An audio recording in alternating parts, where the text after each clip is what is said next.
Welcome to the Real Life Buyer podcast. In this podcast, you will hear interviews with business owners, entrepreneurs, thought leaders, authors, and technical specialists in their field. These professionals will hasten your development, accelerate your career, and broaden your business know-how. Now, introducing your host, Dave Barr, interviewing with a purchasing twist.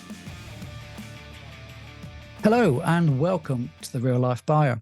If you're feeling lost, a failure, believe that you're being held back and unable to change your destiny, then my guest today will hopefully shatter those thoughts, put your troubles into perspective, and inspire you to recognize you can be a success and achieve your goals in life with the right attitude, mindset, and determination. My guest today is Alison Petty, an outstanding resilience and transformational mindset coach with an incredible story to share. In 2016, she took a life-changing lightning process course and has never looked back. She's faced adversity and hurdles like few others and is a living testimony to the power that you have inside you, what can overcome mountainous obstacles. I'll not say more than this, as I want Alison to take the stage and reorient your thoughts on what you can achieve. So without further ado, I welcome Alison onto the podcast. Hi, Alison. Hey Dave, thank you so much for having me. I'm very excited to be here and I appreciate you having asked me to come join you today. It's an absolute pleasure. I think it's a wonderful story that you have here that people will find quite inspirational, hopefully give them hope if they are in a difficult place. And I think the stage is really certainly yours. You've got this incredible story. I've heard it, but I would really love you to share kind of the highlights of what you've been through and where you are now, please. Yeah, absolutely. Well, I meant to tell you this earlier, but I actually did the talk, so there's a talk that I give where I tell my story of what I call from a wheelchair to rock climbing to mindset coaching. And I've been doing that online various times over the last sort of year or so, but I did it in person for the first time yesterday at the conference. So yeah, I'm very used to telling the story. And I always say it's half of what I do. So half of what I do is the coaching, which is not a job for me. It is purpose. And it's like what gets me out of bed in the morning. But the other half is telling the story, because it's definitely a story that I would have loved to have heard 20, 30 years ago, for sure. And I think it might have kind of curtailed a little bit of that time to the extent that I became ill for so many years. So getting to that, basically, well, you talked about 2016, but it all started in 2007. No, when I was 17 in 1992, I'd had a really nasty virus when I was doing my A-levels, which I got over. But then I also had a really extreme reaction to cannabis. Many people do try cannabis, so I know I wasn't the odd one out there for sure, but for some reason, I had a very, very intense reaction to it. And I just became chronically ill very quickly. This is a little bit long story short. So I always say when I'm telling the story, if anybody wants to know it a bit more in depth, obviously feel free to get in touch, or there's more information on my website, which I know you're going to share. But basically, I just became chronically ill. And it was about 2 years before we got a diagnosis of what's known as ME, fibromyalgia. But basically, it was almost overnight. I had extreme, chronic, constant pain throughout my bones, joint, muscle, even my skin hurt. Over the years, this kind of fluctuated in different ways, but that was kind of constant for 24 years. And when I try and describe it to people, one of the nearest ways I can get to that is, when you have flu, you get that aching joints, bones, and everything. It was like that. And even when I was in a fairly good place, I would still have that. So I think I just got very tolerant, very used to it. But I'd also have the usual kind of ME fibro things as well, of like extreme fatigue. And, I'm a rock climber now, so I know what it is to be tired. It's a very different tired. Making a cup of tea would feel like, a monumental expedition and exhaustion, whereas now I walk mountains and I rock climb and mountain bike, and yes, it's very, very different. But also extreme cognitive fatigue as well, which is sort of called brain fog, and then very intense light and sound sensitivities as well. Over the years, I had many different types of relapses, also lengths of relapses. Sometimes, any output of any doing anything would result in a flare-up of symptoms to one degree or another. So sometimes it would be for days, sometimes for months, and literally sometimes for years. There was never a time when I could do anything and not get payback for that. And in NLP, if a client of mine says, I always feel like this, or there was never that, I'll always, say always. And it's like, oh yeah, no, actually, yeah, there was, which is a really great thing to do with your clients and with yourself when you hear yourself saying that thing. But I can't think of a time in 24 years when I was able to do anything and not have a relapse. Yeah, tried all different medications. They pretty much just made me feel worse, side effects and all that kind of stuff. All the alternative therapies we could access at the time, from nutrition to Reiki to Native American healing to everything over those years, counseling, just nothing touched it. And all the medical tests came back showing that my body was essentially healthy. So we had many, many tests over the years. So I know it wasn't just a couple that we did once and it was wrong. It was like over the years, there were, maybe a vitamin deficiency once or twice or something like that, but nothing that showed anything was wrong. And yet at the same time, the doctors would hand me a prescription for morphine. I can remember a particular relapse in the sort of early mid 2000s being, taking morphine for the pain because it was so bad, or Valium and things like that, codeine, So there was something very clearly wrong.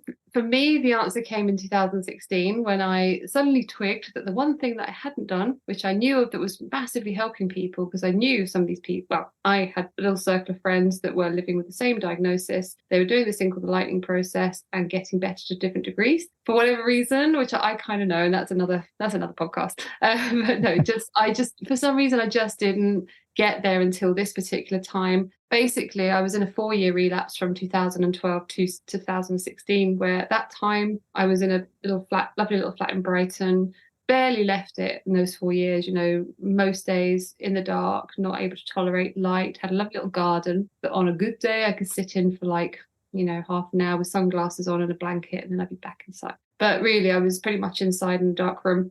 And I have, quite clear memories of my friends bringing food or coming around and cooking. And my mum, my dad sitting by my bed, just quietly holding my hand. And, my family, my brother and my little niece at the time, just having to be very quiet and visiting me. But that was kind of it, Anyway, one day I just had that light bulb moment. And I wasn't like, I'm going to end my life. But this was 24 years at this point. And I remember coming back from the bathroom and just that I am done. I can't do this anymore. That was the two thoughts that I had. And then it was like, what have I missed? What have I not tried? What am I missing here? And that was when my brain went, well, the friend of mine that had done it. And immediately I thought he'd put his recovery down to reflexology. So I rang him and he said, oh, they've moved to Cornwall now. And my heart immediately sank because that was my one hope. I was like, oh. But he said, no, it wasn't really that. It was the lightning process. And that was when I was like, that's the thing. That's the thing that I'd forgotten and I'd sort of, hadn't done. Rang a practitioner. 2 weeks later, I was on the course. I was taken in a wheelchair, like sunglasses and under a blanket. And the thing for me with this course was that in those 24 years, I tried everything that, I knew of or could access at that time, and nothing touched it. But from the very first day, something was different, and I can't put my finger on what it was. I just knew something was different. And yourself very well, especially over that amount of time and that kind of, thing that you're living with. And it was, I always say it's here when I'm talking about it, I'm like, something was different. Like it was like in the back of my brain somewhere. Something was tiny, almost imperceptible. But it was enough for me to be like, okay, keep doing this thing, which is essentially a technique that you're taught. And I'll explain very briefly about that in a moment. But I kept doing it. And from it's a 3-day training program. And from that very first day, I was never in a wheelchair again. But the most important thing for me was I never relapsed again. I get a bit emotional when I talk about this.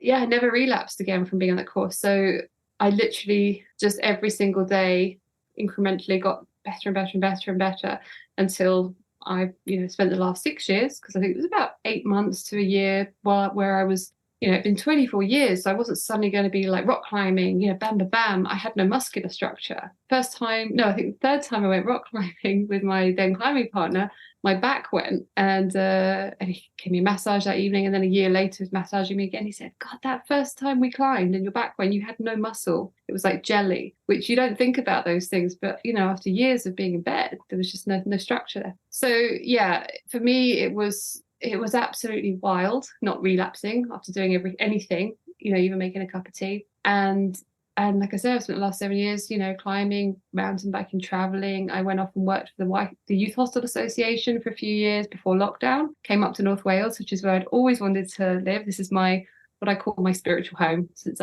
came here as a teenager before I was ill. Sussex is my family home, and very in love with Sussex, and that's where I grew up. But this is my home, and moved up here. Bought a van, which my dad converted into a beautiful camper van, and worked for the YHA. And and spent a couple of years before lockdown, like literally most days I was a duty manager as well, and this is hospitality, and I was, making 40 bunk beds some mornings on my own. Like I couldn't even conceive of making one for all those years, and I was making, sometimes up to 40 bunk beds, sometimes more on a full checkout, making, that many breakfasts in the morning first as well, and then climbing in the afternoon on the Clanberis Pass, and then back in the evening and making those dinners.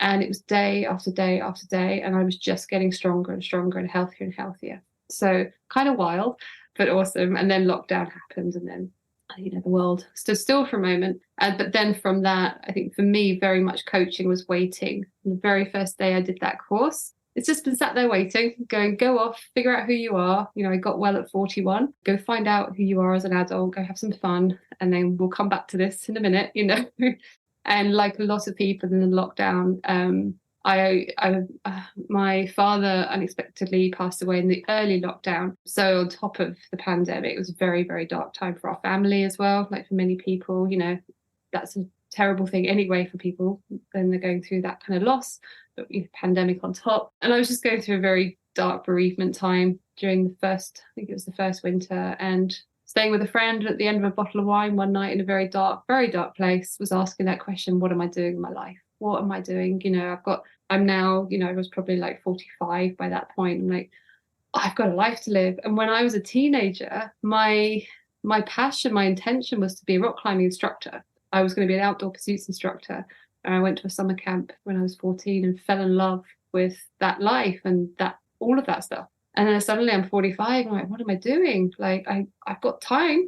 Let's do something with this. For me, I don't want to be an instructor now of climbing. I want to actually climb. I don't want to watch other people do it. I want to do it. And for me, this, when I asked that question, I remember it very, very clearly. In this bottle of wine, and my brain just went, this is when you do that. And it wasn't like, oh, coaching could be interesting. It was literally like, this is when you start that. And the next morning, and I'd been in a depression where I wasn't, getting out of bed until like 2, 3 in the afternoons. It was big grief time. Woke up at 7, opened my laptop, bought my domain, started my business. And since then, I've done a year of clinical training with the guy who created the lightning process, who's Dr. Phil Parker, who's awesome. He's one of the leading NLP practitioners in the field. And I've literally recently just signed up to do the lightning process training. So you have to do his year of clinical training. So I'm an advanced master practitioner of NLP coaching and hypnotherapy. And when you've done that with him after the year, you can then go on to be a lightning process trainer. Very, it's quite, it's quite full on. And I've got to that point, and I'm now very excited to be soon able to say to people, this is my story, this is my how, and now you can do it for me. Because at the moment, I'm just telling the story, sending people to head office, and that's great. I will talk about the lightning process till the cows come home. But it's really exciting to now be able to say, and now I can teach you how to do it, So, and the thing about the lightning process, before I forget, because it's really important for me to convey this very clearly, that I didn't just think myself better. So a lot of people will understand who are listening what NLP is and all those kind of things. But ME and fibromyalgia, sadly, because of the lack of blood tests that showed there was something wrong for many years, and I don't know now, but I would imagine there's still this kind of stigma around it, that it's all in the mind. And you might well remember the yuppie flu thing from the 80s, where high-flying professionals were kind of burning out. And and my mum would often sit with me and my dad, but my mum was a nurse all her life. So she'd usually be the one sitting in the doctors with me, defending me and saying, this girl is not depressed. That's not what this is, when they'd be saying, well, we'll put her on some, antidepressants. And she'd fight that corner because she knew I wasn't depressed. I was chronically ill. There was something wrong. But because of that lack of something definitive. Yeah. So the fact that people suddenly started getting well by using their mind was quite upsetting for a lot of people. And I can understand that. But I think when people don't realize that you're not just affirmationing your way, you're not like, I am well. That's the last thing, the lightning process is. What it essentially is doing is switching off your fight or flight response, or you're switching off the fight or flight by using this process. So I didn't know this when I did it. I just went and did it. I was really ill. A friend said to me, just don't overthink it. Just go and do what they tell you. Go away and do it, and it will change. Everything will change, and it did. Same for her. She'd gone in, having been in a wheelchair, and she's now got kids. She was never in a wheelchair again from the same, Same thing from being on her version of the course. And I came away just going, oh, I've just rewired my neural pathways, because I knew enough about neuroplasticity at that time to understand how changing your neural pathways has a physiological effect. And that is part and parcel of the lightning process. And I would stand, I'd be in Tesco queues like a couple of years later, just chatting to some random person and telling them, you have some random conversation, and then I'm telling them the story. And I'm like, yeah, I rewired my brain, which I did. And that's absolutely true. But until I did the training with Phil, I didn't realize that the key part was the switching off the fight or flight. So, the days of our prehistoric ancestors, fight or flight, amazing for saving us from the tiger. Good old fight or flight for that. That's why we're here now. But then it would switch off and you'd go back to your campfire and you'd carry on with your life. Modern society, most of us are in some kind of state of fight or flight to one extreme or another, or 1 degree or another. And what happens when the fight or flight gets caught in a loop? So for me, when I was 17, when I look back now, I'm like, I was in the biggest state, because I was in an absolute state of shock, on top of, my body had shut down with this reaction to the cannabis. And I think my immune system was probably compromised by the virus I'd not had long before. But that cannabis experience was traumatic. And I went into what I now think was like a very extreme panic attack, like full body. Everything just shut down. But that shock and that trauma of that, I went into fight or flight. And that's what happens. And then that didn't switch off for years. And what happens when you go into fight or flight and it doesn't switch off is that it causes something called an allostatic load on the system. So this is a medical thing. So that's where all your hormones, your adrenaline, the cortisol is just loading onto your system. And our bodies aren't built to withstand that load. So you end up with these inflammatory symptoms, which then lead to the inevitable diagnosis of something like ME or fibro, and now, things like long COVID, the lightning process is being exceptionally effective. As I say, I'm yet to be a practitioner, but I have friends who are practitioners and they are doing immense work. There's a lot in the papers at the moment about it. But all kinds of like chronic conditions, but also mental health conditions, anxiety, just stress in itself, let alone the actual physical things. And things way beyond that as well that it works for. So you switch that off, which this technique enables you to do, but you have to do it over and over and over again. If I'd done it for a few days, we wouldn't be having this conversation. I'd still be back in that dark room. So, I always say to clients with anything to do with neuroplasticity or NLP work that I do with my clients, it's that practicing, the first time you tie your shoelace and you're running out the door, you're tripping over it, because there's little pathways in your brain are still firing and learning about how to do that. And, a couple of days later, because you practiced it, you're running out the door, you're not tripping over it and ending in A&E, saying goodbye to your mum, you're not even thinking about it, and you're off to school, and that shoelace stays tied all day. And that's because your little pathways have fired a solid connection. And it's that same neurology that we were using when we were 5 to do that you use in the lightning process. So you have to practice and really embed that change.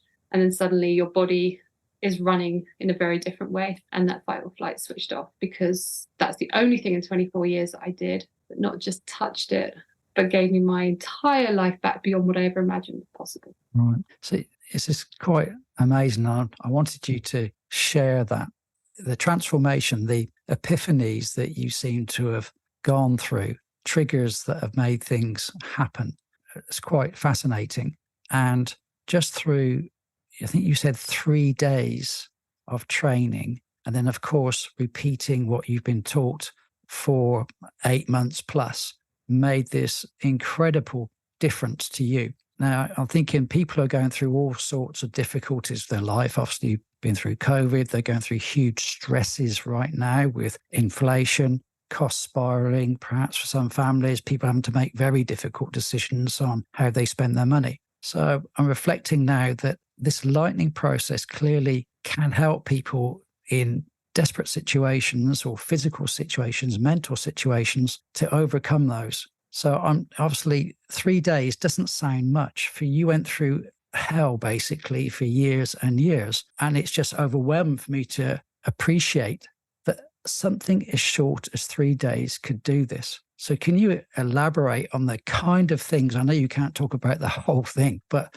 some of the highlights of what this process is, and can it be used beyond people with chronic conditions like ME?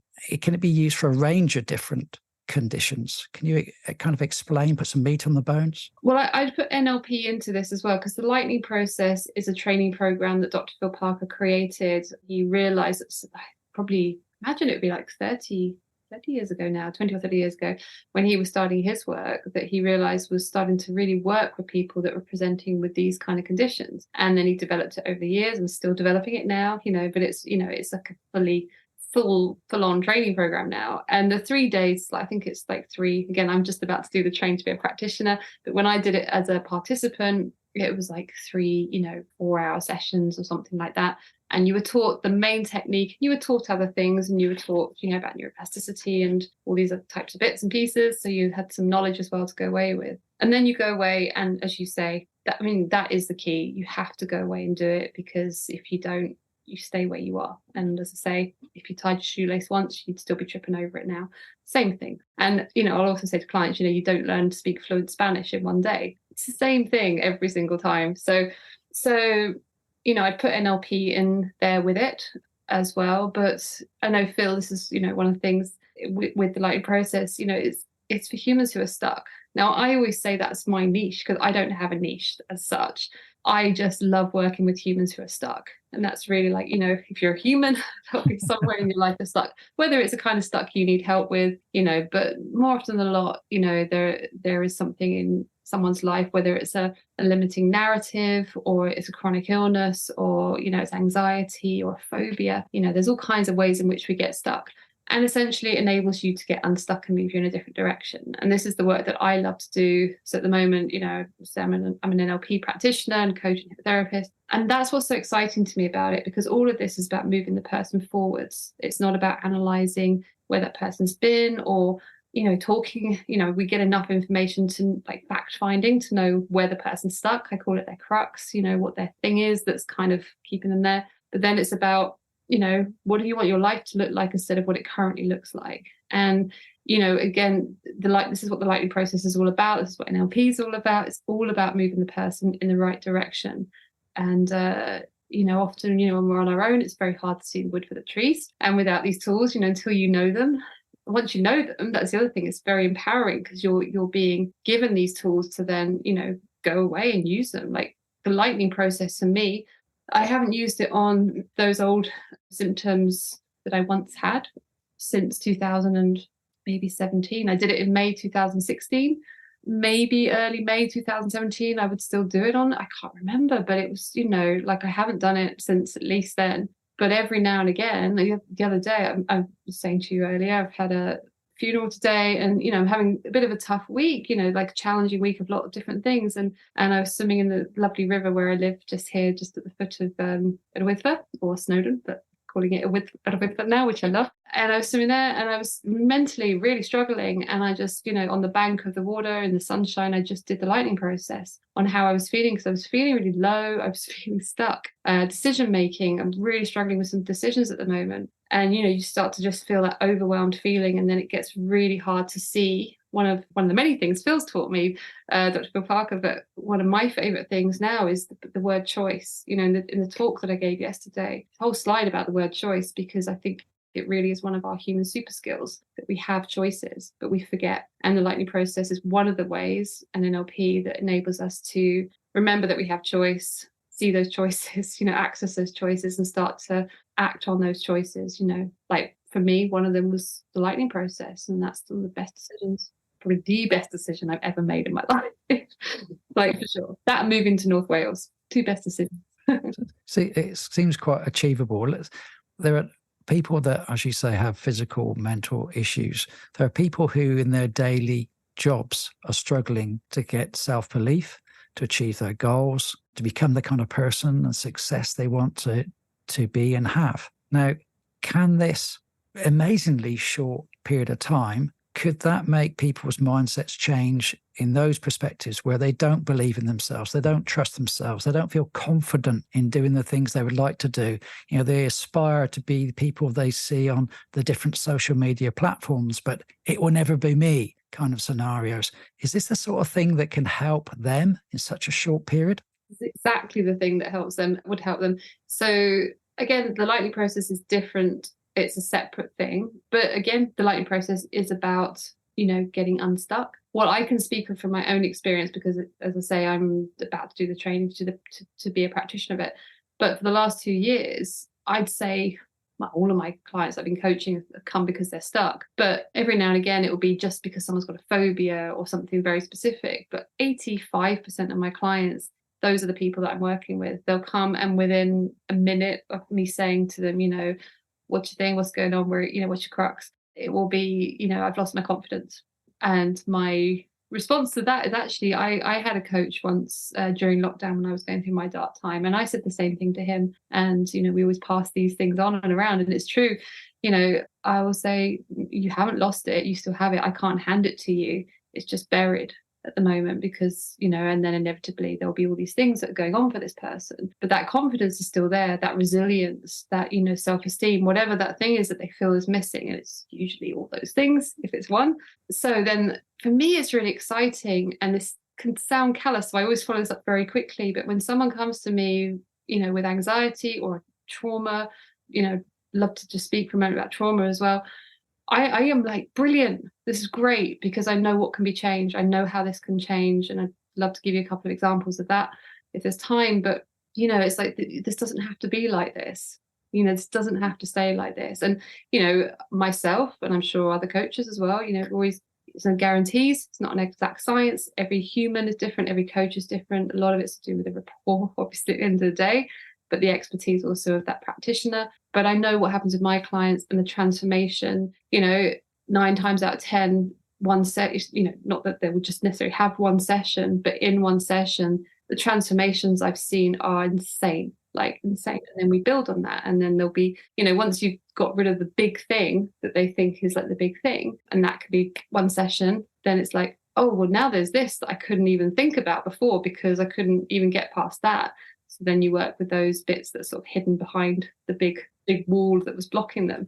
But yeah, no, I get really excited when someone's imposter syndrome, terrified of giving presentations, all that kind of stuff, feeling like they're just stuck in a rut, they're doing so well in their business, but just something or massive anxiety. And as you say, looking at the world of social media and going, well, I'll never, blah, blah, blah, I'll never. And that's all your limiting beliefs. That's all your internal narratives that more likely than not come from someone in your childhood or, your younger years that said a certain thing. I had a client recently, wonderful lady.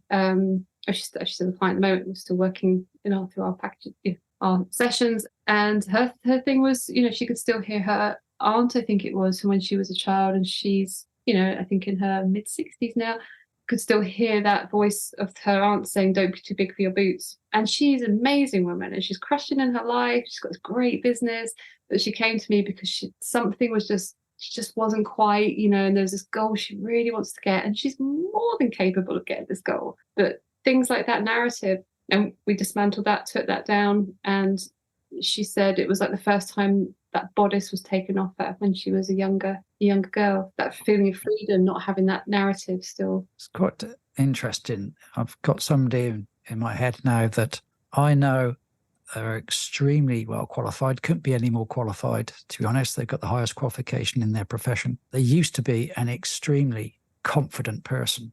Everybody would go to them for advice. They, even now, when they're in a difficult place, they're still the person that people go to for advice, which is quite striking because her confidence has been wiped out. And the confidence appears to have been wiped out by an individual that over a long period of time has ground her down, has made her feel like she's a failure. Irrespective of how intelligent she is, how confident she was, how qualified she is, this behavior has impacted her quite over a long period of time in a quite a difficult way. So now she feels, very unconfident, challenges everything she does. She dates everything she does.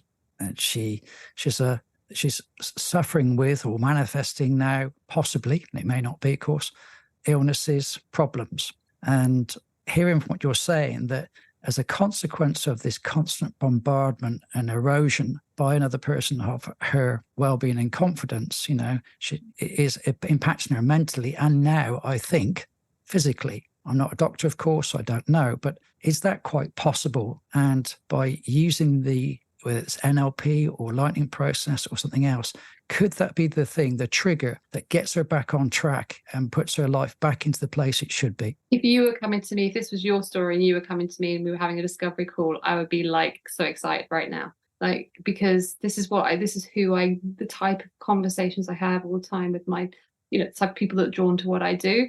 Yeah, I mean, I can also say I've experienced, what you were saying about that in different times in my life, but even recently I've experienced a version of that, and I've gotten myself through it. I've come out the other side of it, and for the first time at 48, I finally know my worth, which is a wonderful thing because, as a coach, I'm coaching these people and I'm like, I need to know my worth if I'm dishing this out.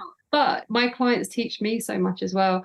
And the journey, when I started coaching, I was coming out of a very dark time anyway, like really dark, and like zero confidence, zero, you wouldn't know it if you'd have met me unless you'd known about what was going on at that time. But if we just met, you'd be like, what? But one of the things, I remember one day walking in the hills in that sort of mid-lockdown time where I was coming out of this dark place and had some very difficult dynamics going on at the time as well, which were incredibly hard to deal with when you're in a dark place, let alone at the best of times. And I remember I think I was starting my business at the time, and I might have been just doing like 3 sessions to practice, or I can't remember it, but it was very early on. And I remember I'd have these clients and I'd be like, God, if they knew their worth, they wouldn't be saying X, Y, and Z. That's all they need. They just need to know their worth. And I was walking the hills one day, I could hear this dialogue, about this person and this thing that was going on. And I just said, God, if I knew my worth.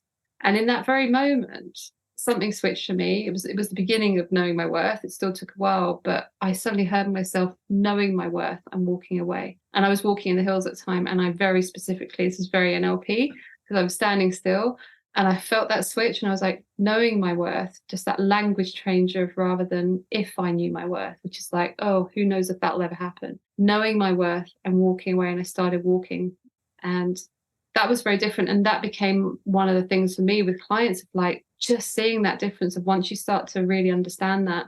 And and I've since been through a couple of other difficult dynamic times where that confidence just got absolutely smashed. So I know what that feels like very, very, very much.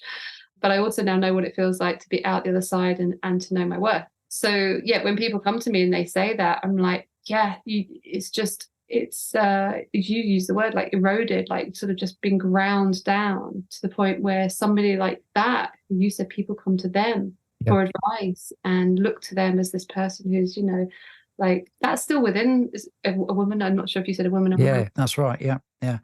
I was just very quickly just going to say on the homepage of my website, I've got this video where I sort of little metaphor for NLP. One of the things I love to do as well, people, when it works out, is go into people's homes and help them clear their space, like minimalizing, because it's the same, that sort of, well, the example that I give with NLP is we've all got that room, that cupboard in our house, or that drawer that's full of junk.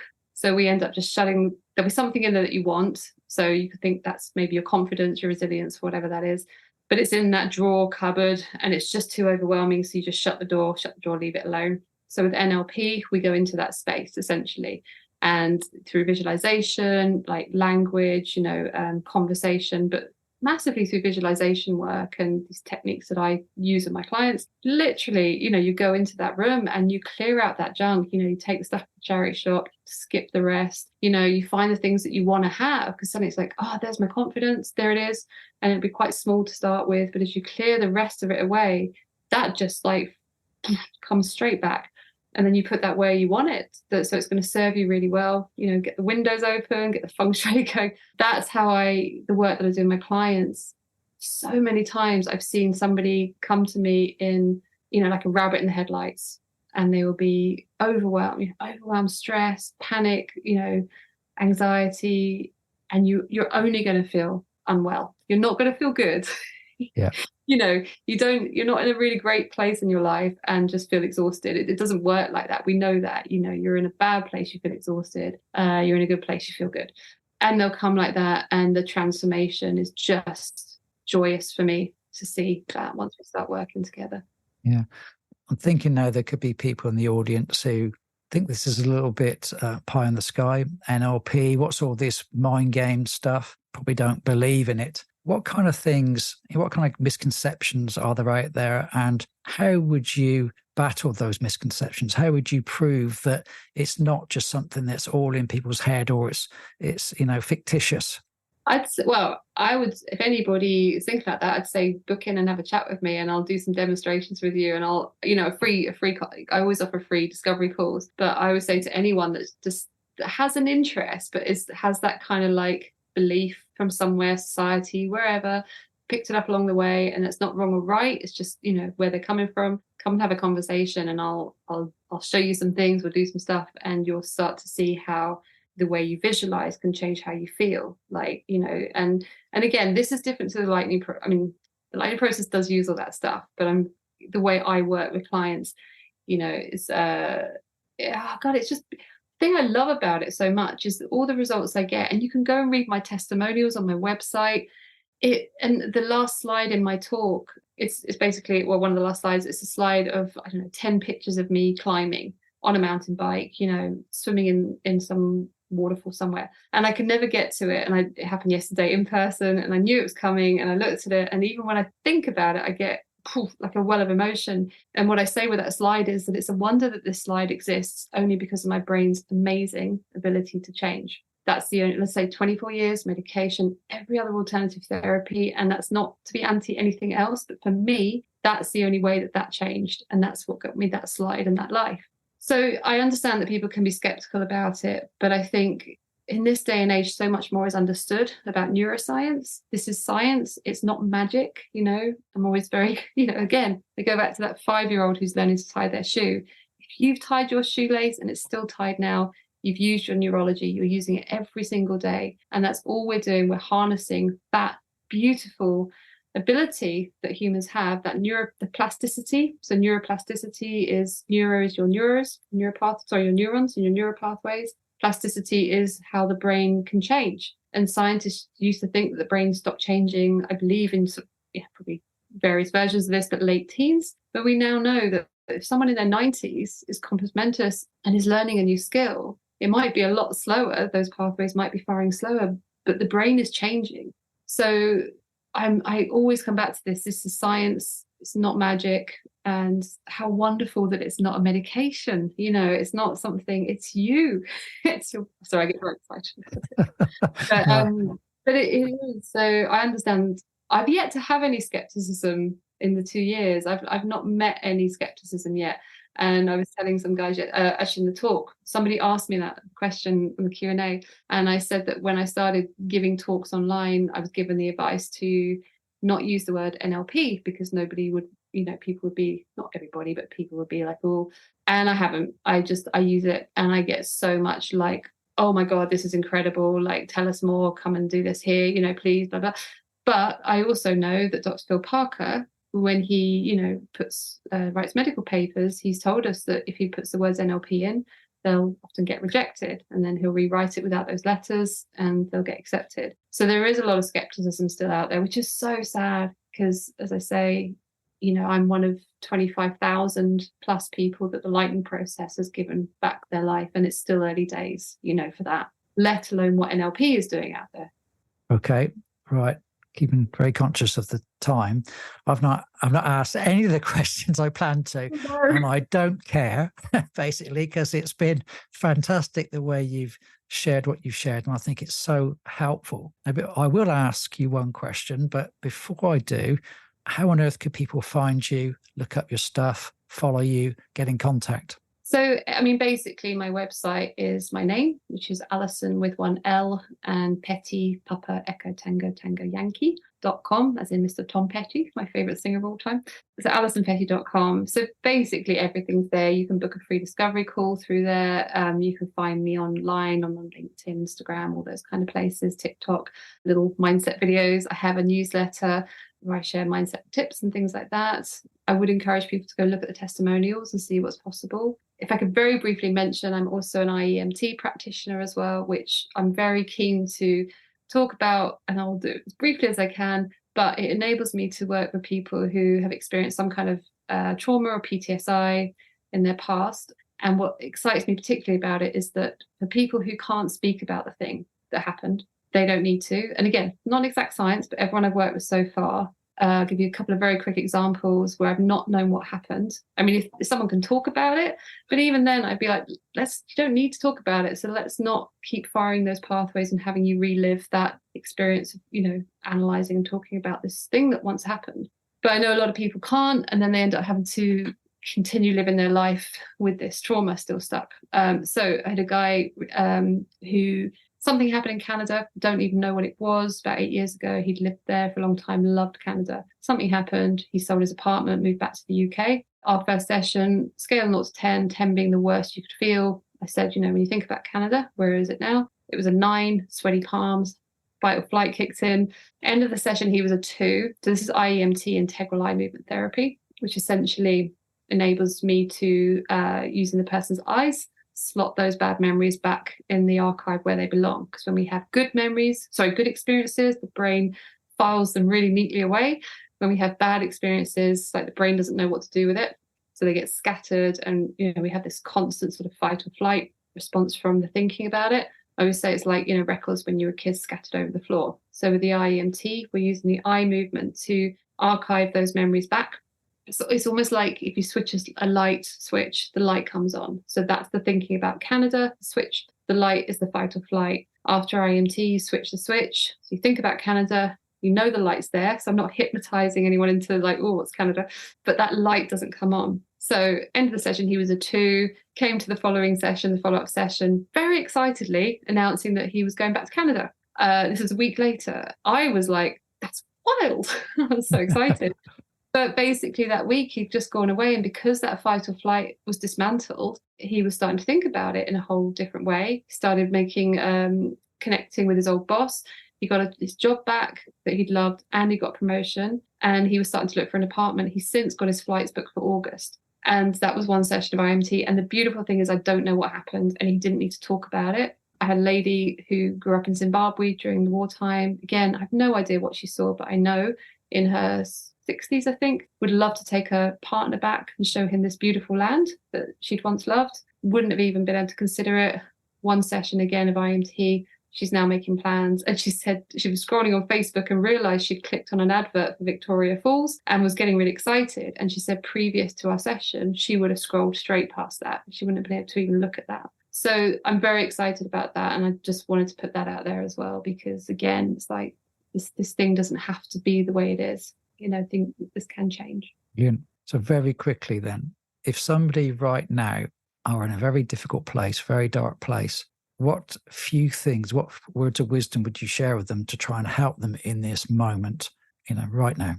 Right now, my brain just went, put your feet on the floor and feel yourself connected to the floor. That was my instinctive thought then. I mean, that's such a huge thing, isn't it? And there's so many different ways people can be in dark places, and so many different ways that you can sort of alleviate that. But ground yourself, find some way to ground yourself into the moment, because we end up living in this past so much, or this fear of the future, and our brain is literally creating this fear to protect us, from going anywhere near it. So our brain that's creating this future we're terrified of is the same brain that's, holding us back from going anywhere near it. So get out of your head as much as you can. Your feet, if you can get into nature, get your socks off, be on the earth. And I don't mean that in an airy fairy way. It's just it just is another level. It's very grounding, and just feel that connection of where your feet are touching the floor, and just take your attention into that to get yourself rooted. I mean, I'm a big fan of mindfulness practice anyway. That's a big part of what I do with clients when they come in a stress state as well. We do all the breathing work to, again, just calm that nervous system and get oneself into the present moment.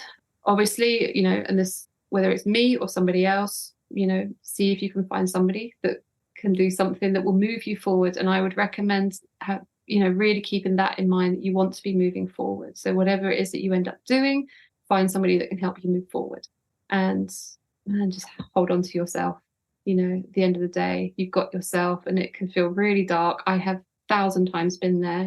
I've 24 years of it. I was very lucky. I had loving family and friends, but I had years of emotional, because very dark times, when I was very lost, very alone, and I had no idea, in my talk I talk about, I had no idea it was going to take 24 years to get my life back. And the longer the years went on, that further into the distance any hope and that wasn't being negative, it's just like we were running out of things to try. So it's like this the way this is going to be for the rest of my life. But as I say in my talk, I'm the living testament to what is possible when you harness your neurology, your magnificent mindset, and your beautiful brain. What a great way to finish today. Thank you for being so vulnerable, for sharing everything that you have today. I think people will reflect on this and hopefully take some confidence, some solace in the fact that anything is possible. You've just got to work at it a little bit and practice. So you say, find the right person to help you.